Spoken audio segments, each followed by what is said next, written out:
Hello students, I welcome you all to my YouTube channel Study Restfully. Today we will study the English summary of the poem Because I Couldn't Stop for Dead by Emily Dickinson from your Alti textbook Harmony. Because I Couldn't Stop for Dead is one of Emily Dickinson's most famous poems. It was composed around 1863. In the poem, a female speaker meets Death.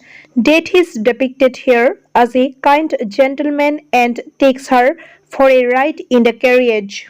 The ride takes the speaker through symbols of various stages of life before perhaps stopping at his own grave. This poem explores both the inevitability of death and the uncertainties that surround it.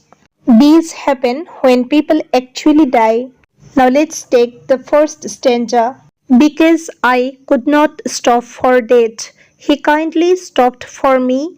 The carriage held but just ourselves and immortality. In the poem, the poetess portrays Death in human form, portraying him as a close friend or perhaps a gentle lover. She further welcomes Death, saying, "He kindly stopped for me." The happy tone of the poem also shows that the author is quite comfortable with death. Now let's take the second stanza. We slowly drove. He knew no haste, and I had put away my labor and my leisure too, for his civility. The carriage ride symbolizes the author's departure from life. She is sitting in the vehicle of death and immortality. Dickinson further expressed a desire to go with death and revealed that the author had realized her mortality. She decided everything in her life and entered the vehicle of immortality of her own free will. If she had not done so, she would have been taken prisoner. Despite this, there has been no change in the poet's good perception towards death and immortality. She accepts these two characters as kind, thoughtful, and even gentle. Death slowly moves towards her, giving her a chance to relive the memories. Immortality also silently rides with her. Third stanza. We passed the school, where children strove at recess. In the ring, we passed fields of gazing grain, we passed a setting sun. Here, the poetess says that she is generously given a few moments to remember her childhood. Then they pass through the gazing grain. Here, the author gets a chance to reflect on the peak days of her life. Then they cross into the setting sun. It symbolizes the death of the author. The sunset is beautiful and gentle, and the passage from life to eternity is portrayed that way. Fourth stanza, or rather, he passed us.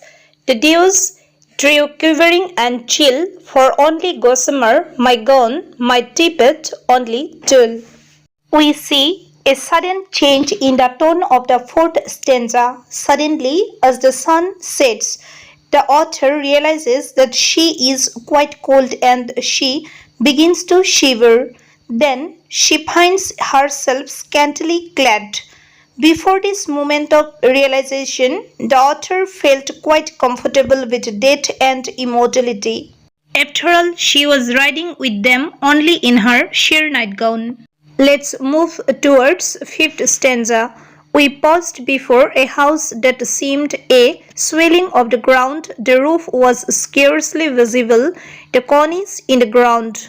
The author realizes that death has betrayed her. She realizes that death is not what she thought it was and becomes disheartened.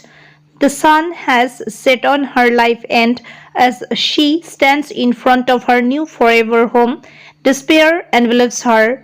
Death was kind and gentle, like a gentle lover. He lured her with grand promises of eternity. Now when she looks at her small, damp, eternal home, she feels cheated.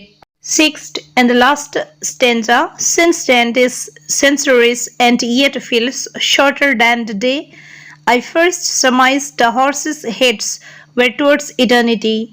The poet says here that centuries have passed since that moment of realization when the author first speculated that death had deceived her. She had earlier thought that death was a kind gentleman, but he left her alone in a dark, cold, damp grave. Today's video ends here. If you liked it, please do not forget to subscribe to my channel. Thank you.